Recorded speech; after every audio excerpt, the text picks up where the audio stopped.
Hace 70.000 años, y partiendo desde África, el hombre inició un largo viaje que le permitió colonizar todos los continentes.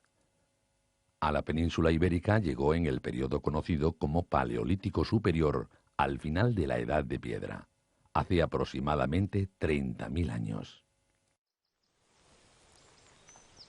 En aquel periodo el hombre soportaba duras condiciones climáticas, en las que se alternaban periodos de frío extremo con otros más cálidos, y sobrevivía como cazador y recolector, disputando la caza y el territorio a grandes y peligrosos animales como hienas, leones, osos, rinocerontes o lobos.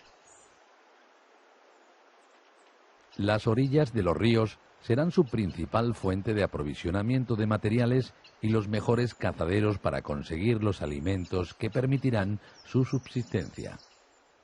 Pero no solamente los grupos de homínidos de la prehistoria, los preneandertales, los neandertales y los sapiens estaban ocupando las orillas de los ríos, también ocupaban otros contextos como las cuevas.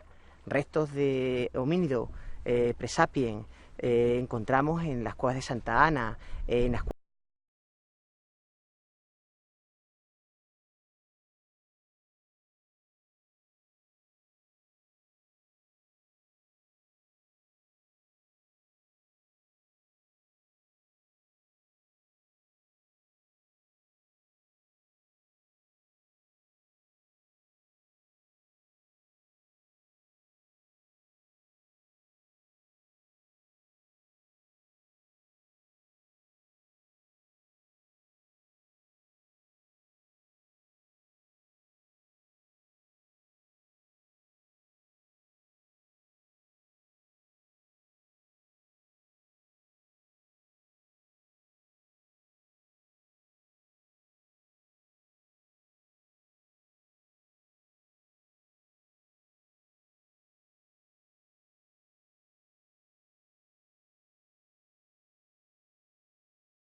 era un espacio que era utilizado básicamente para dejar sus improntas, sus huellas, sus marcas. Encontramos manos de adultos, encontramos manos de niños, encontramos manos de todos los tamaños, de todas las formas, de todas las tipologías, izquierdas, derechas, puestas de plano, puestas de perfil, con 1, con 2, con 3, con 4, con 5 dedos representados.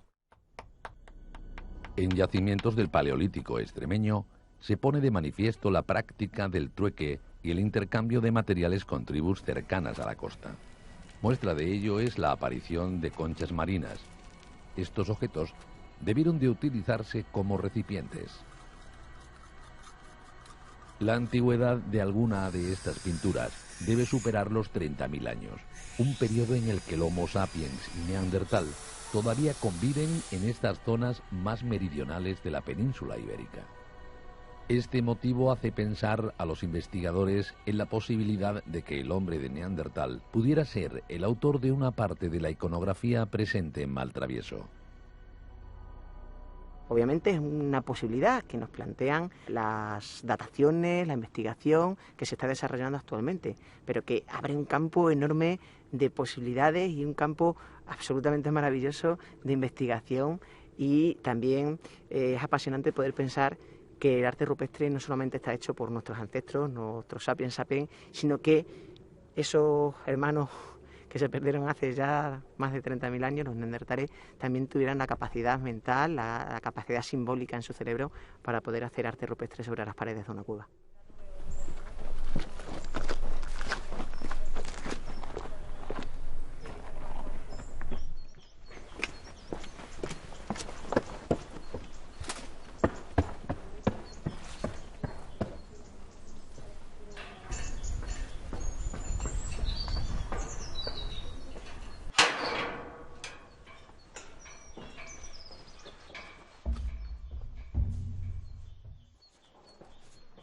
En el abrigo del castillo de Monfragüe se localiza un panel con pinturas rupestres que define perfectamente el paso del tiempo y cómo el hombre y el entorno se transforman.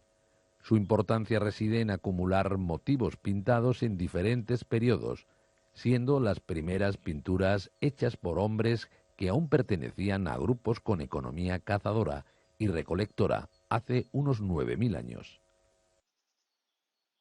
La figura más antigua es la figura del ciervo, hecha en tinta plana, y corresponde con un momento cultural de grupos cazadores-recolectores que estarían aprovechando el entorno para satisfacer sus necesidades de subsistencia. El segundo momento está configurado por los motivos antropomorfos, las figuras humanas realizadas en trazo grueso. Posiblemente son figuras que están hechas mojando el dedo en el pigmento.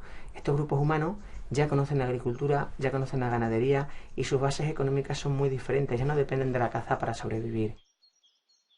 Las últimas pinturas están realizadas con un trazo más fino, conseguido, por ejemplo, con una pequeña rama afilada en uno de sus extremos haciendo las funciones de un pincel.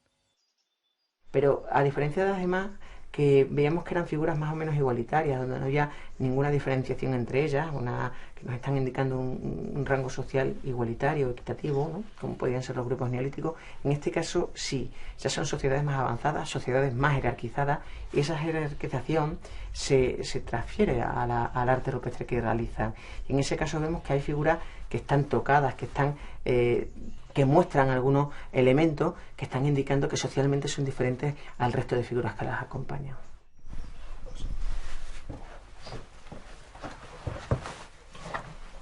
Es un sitio absolutamente dinámico, importantísimo, porque en este sitio se está pintando a lo largo de más de 7.000 años. Aquí a lo largo de 7.000 años han venido personas a dejar sus representaciones. Y es un sitio que desde donde está ubicado se ve un amplísimo territorio que seguramente sería el que esta gente estaban controlando en su gestión del territorio en el momento de ocuparlo.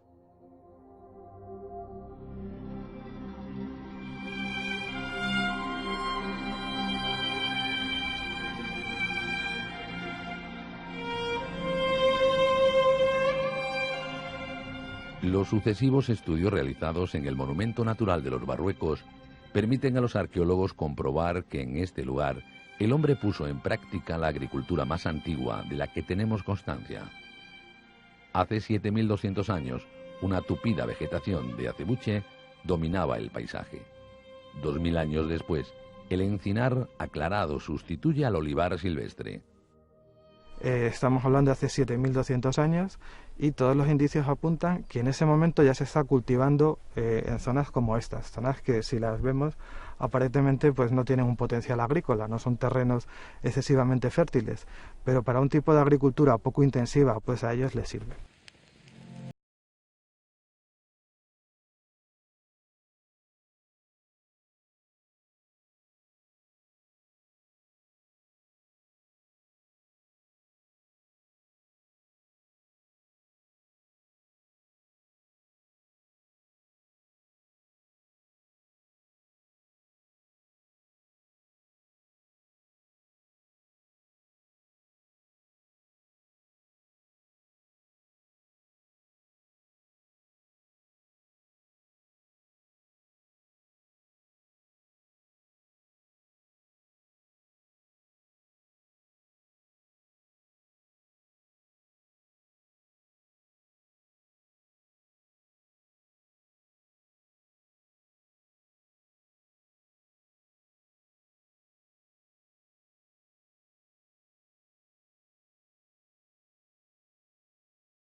Cazoletas es un tipo de decoración, si podemos llamarlo así, que está relacionado con el neolítico y el calcolítico. Son únicamente huecos de forma semicircular.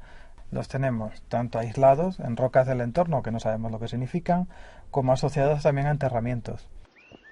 Varios paneles de pinturas rupestres decoran las paredes exteriores de estas grandes piedras. El conjunto mejor conservado se encuentra en el interior de una gran bola granítica. La erosión producida por el viento y la descomposición de los minerales ha creado una oquedad en el interior de la roca.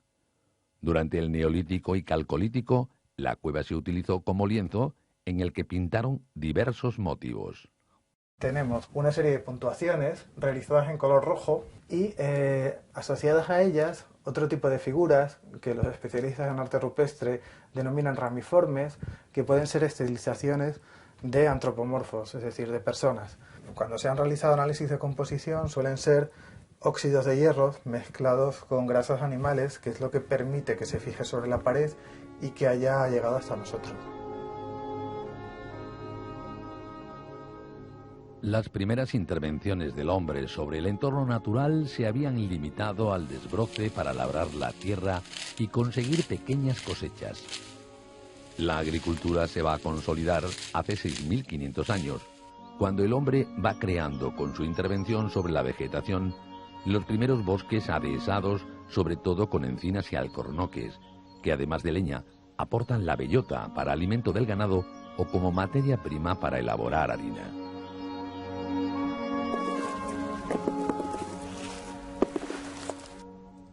Excavaciones arqueológicas han sacado a la luz molinos de granito que fueron utilizados para moler cereales y bellotas.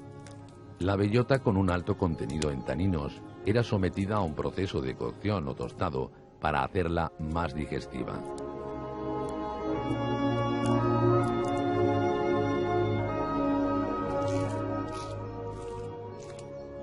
La harina obtenida de esta molienda es amasada con agua y cocida a fuego lento. El resultado es un sabroso alimento parecido al pan. En muchos pueblos de Extremadura se han seguido elaborando estos panes hasta no hace muchos años.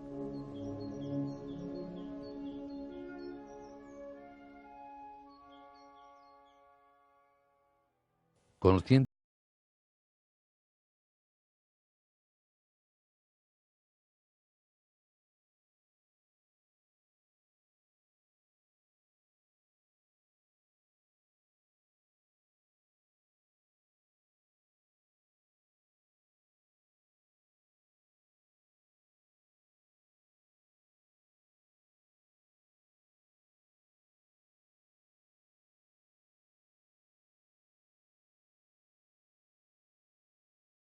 No tiene una actitud, vamos a llamarlo como dicen algunos arqueólogos, naturalista, sino que es el verdadero momento cuando el medio está totalmente antropizado, cuando la huella del hombre se empieza a notar.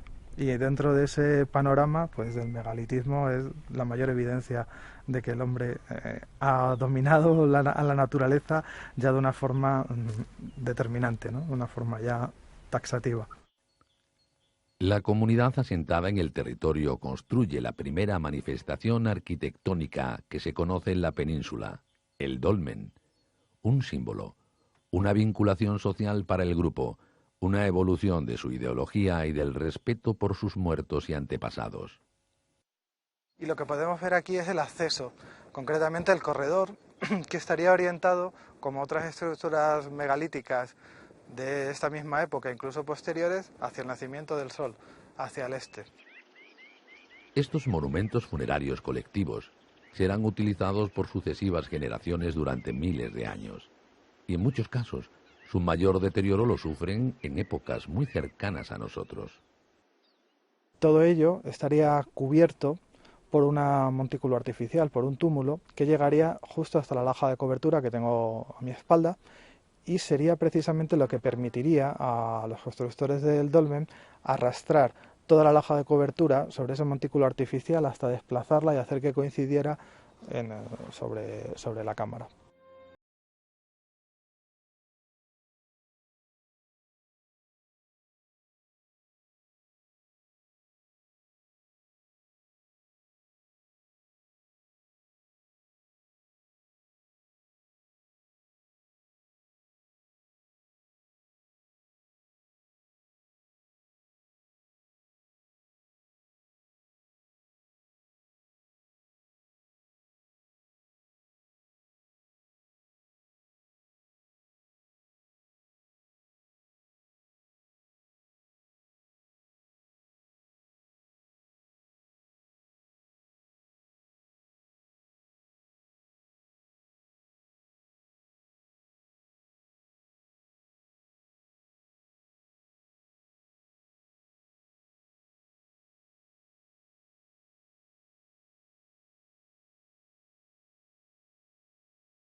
fue el dolmen de Lácara, que a principios del siglo XX fue dinamitado con la única intención de encontrar ese supuesto tesoro. El dolmen de Lácara es el monumento megalítico mayor de los que se conservan en Extremadura. Por su tipología y forma está emparentado con los dólmenes del otro lado del Guadiana, en la región portuguesa del Alentejo. Se divide, como todos, en un vestíbulo de entrada, un corredor muy grande y la cámara funeraria, del que se conserva una piedra intacta. Las demás se rompieron cuando la voladura. Aquella detonación hizo saltar en varios pedazos la losa que tapaba el sepulcro y que tenía más de 5 metros de ancha. El dolmen tembló hasta sus cimientos y los enormes bloques de las paredes de la cámara se partieron. La codicia y la ignorancia del hombre destrozó en un instante un monumento que había sobrevivido durante 5.000 años. Una obra que fue planificada minuciosamente, cuidando cada detalle de la construcción. Los canteros que trabajaron en el dolmen de Lácara demuestran una gran pericia en el tallado de las piedras de granito. Debemos de pensar que en esa época todavía no se conocen las herramientas metálicas. A base de herramientas de piedra más duras que el granito, consiguieron un alisado bastante perfecto para lo que se conoce en otros sitios. Podemos observar en estos fragmentos de un ortostato cómo la piedra ha quedado bastante bien trabajada. Para el trabajo de cualquier ortostato de los que vamos a ver ahora en el dolmen, se podrían tardar meses en tallarlo. Lo habitual en los dólmenes del suroeste de la península era depositar a los muertos en la cámara mortuoria. Sin embargo, aquí se realizaron cremaciones de los fallecidos en el exterior del dolmen, para posteriormente introducir los restos a través de su largo corredor hasta la cámara mortuoria. La cámara, de grandes dimensiones, tiene planta octogonal y está formada por grandes losas. De ellas, esta es la única que se conserva intacta. Mide 5 metros de altura, la parte visible más 2 enterradas por debajo. Está tallada para que entre todas se cerraran arriba y fuera mucho más fácil colocar la losa de la techumbre. Otra estructura muy dañada por la acción del hombre moderno es el zócalo perimetral, un muro que no estaba enterrado. Las piedras que rodeaban el túmulo funcionaban como un esbelto cinturón de contención. Año tras año fue utilizado como cantera de la que se extraían bloques de granito. En la actualidad, la entrada a la tumba se encuentra cerrada por esa gran losa que tengo a mi espalda. Se colocó cuando dejó de utilizarse para después poder rellenar todo el patio de tierra y así disimular la entrada para que nadie pudiera saquearla.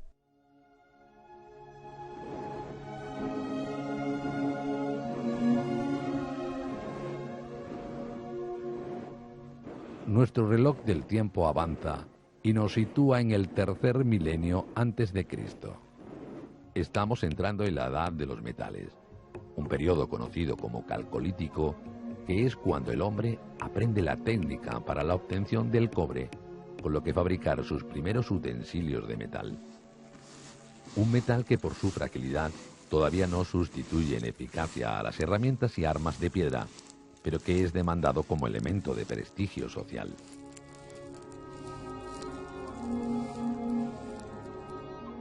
La población campesina afianza su posición en el territorio. Solo en Extremadura se conocen más de 200 poblados levantados en aquel periodo, como el de San Blas o el de Huerta de Dios. De entre todos ellos destaca el poblado de La Pijotilla con 80 hectáreas de extensión. En su época debió de ser uno de los más grandes y ricos de toda la península. Parece que La Pijotilla no fue un poblado corriente, ¿no?, sino que sería un asentamiento sobre el que se vertebraría el control de un amplio espacio ocupado por distintos poblados y distintas actividades económicas, ¿no? una especie de capital, ¿no?, de un espacio que su excavador, Víctor Hurtado, propone que es más o menos la actual Tierra de Barros, ¿no? Y creo que eso lo representa bastante bien el sitio donde vivían, que eran cabañas circulares, con un zócalo de piedra y un alzado de ramas. De hecho, hay algunas imágenes de chozos extremeños, de pueblos incluso, ¿no?, de aldeas extremeñas de primero en el siglo XX, que no se diferenciarían en nada de lo que sería un poblado calcolítico, ¿no?, de las estructuras de habitación de un poblado calcolítico del tercer milenio, ¿no? Esta comunidad, cada vez más dependiente de las cosechas y de la cabaña ganadera, estaba sometida a las inclemencias meteorológicas que invariablemente arrasaban con sus primitivas producciones agrícolas. El temor a esas fuerzas desconocidas e inexplicables pueden ser el origen de una espiritualidad que trata de aplacarlas y hacerlas benignas para la comunidad. Unas manifestaciones simbólicas que tienen su mayor exponente en los ídolos, piezas sobresalientes y exclusivas del Calcolítico. En Extremadura lo más representativo es lo que se denominan los ídolos oculaos, que se realizan en distintos soportes, ¿no? Los mejores, los más espectaculares son en caliza marmórea, pero los hay también en barro, los hay en hueso, ¿no? Y representan siempre los ojos con las cejas y unas líneas bajo los ojos que se interpretan como el tatuaje facial, ¿no? La importancia de los ojos es lo más destacable, ¿no? A veces se ha dicho que es la diosa o el dios que todo lo ve, y que como todo lo ve, de todo puede cuidar o todo lo puede estropear, pues parece bastante aceptable, ¿no?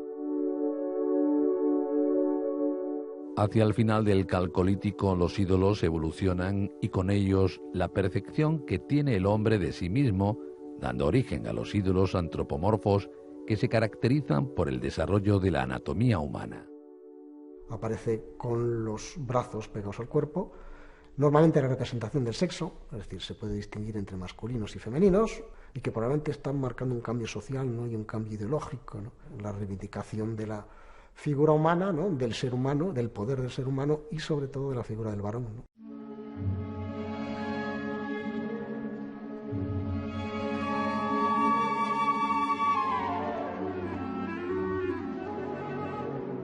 Durante el Calcolítico se siguen realizando los enterramientos colectivos en el interior de los dólmenes, bien utilizándose los construidos milenios atrás o bien con la construcción de nuevas tumbas. En la comarca de Tierra de Barros proliferan estos últimos que presentan una nueva técnica constructiva.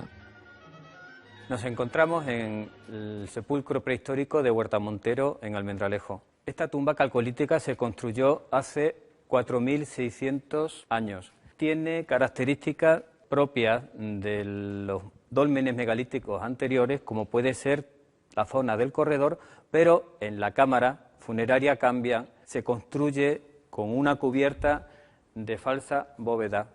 Son hiladas de piedras que van aproximándose a medida que van subiendo hasta que cubren toda la bóveda. También, como característica propia de esta tumba, encontramos que las paredes están hechas de tapial. Posiblemente sea el monumento más antiguo extremeño que conserve tapial. Los constructores dotaron al monumento de una simbología vinculada al astro rey y concretamente en el solsticio de invierno, justo cuando el sol viejo muere y nace el sol nuevo. La tumba está orientada de tal forma que al amanecer de los días más cortos del año, 21 y 22 de diciembre, los rayos del sol, atravesando el corredor, penetran en la cámara mortuoria. Es la ofrenda de luz nueva que los vivos regalan a los antepasados para que éstos intercedan ante las divinidades.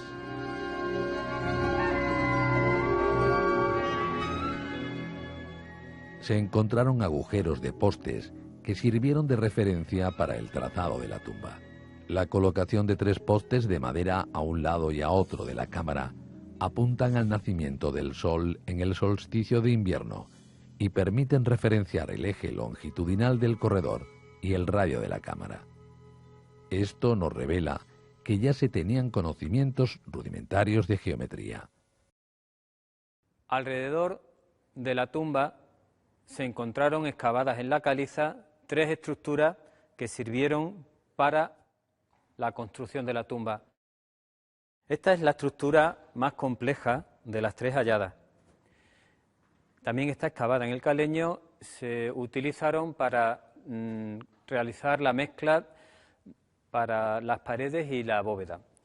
Tiene una pequeña cisterna para agua de unos 80 litros, un canal y una pileta donde se realiza la mezcla.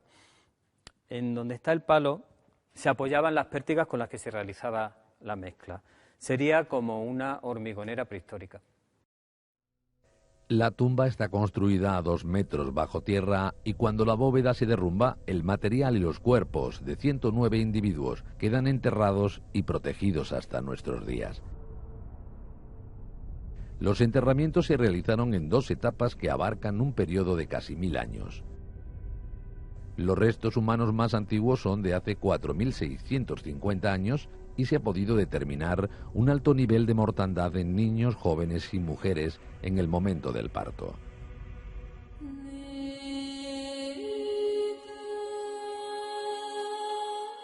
La esperanza de vida era muy baja, apenas llegaba a los 24 años, aunque en esta tumba se han encontrado los restos de una anciana que pudo alcanzar los 50. El ritual funerario consistía en depositar a los difuntos en posición fetal. Se suponía que volvían a la tierra como habíamos venido de ella. La tierra era la madre y tenías que volver como habías nacido, en posición fetal. Sigue vigente la costumbre de enterrar a los muertos con objetos que les acompañarán a la otra vida. Característicos del Calcolítico y de esta zona son los ídolos placas.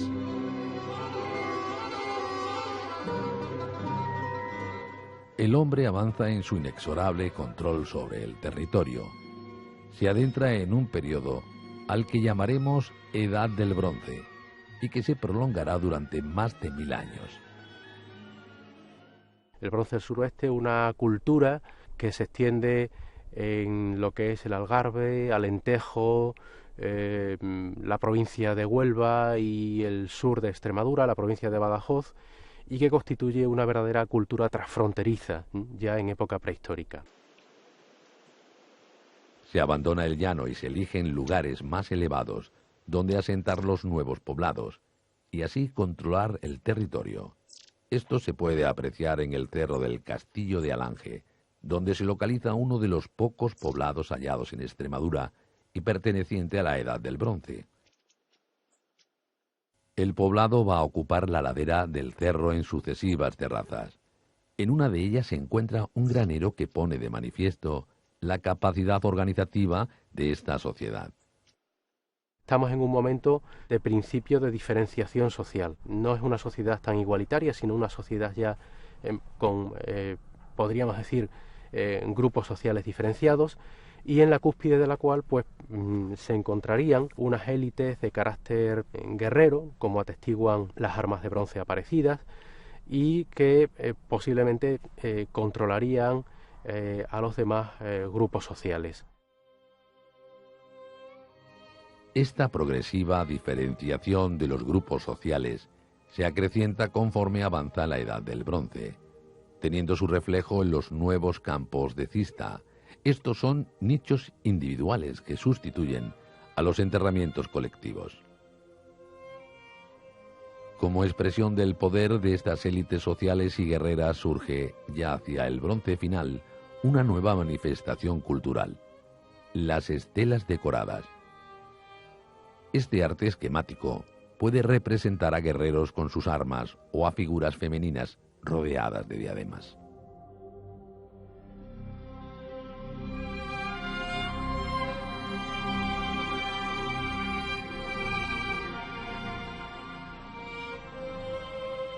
Estamos a las puertas de un nuevo y complejo sistema de organización territorial del suroeste peninsular, al que griegos y fenicios llamarán tartesos. Culturas procedentes del desconocido Oriente traerán consigo sus conocimientos y uno de ellos será determinante en el desarrollo comercial y social de la población: la escritura.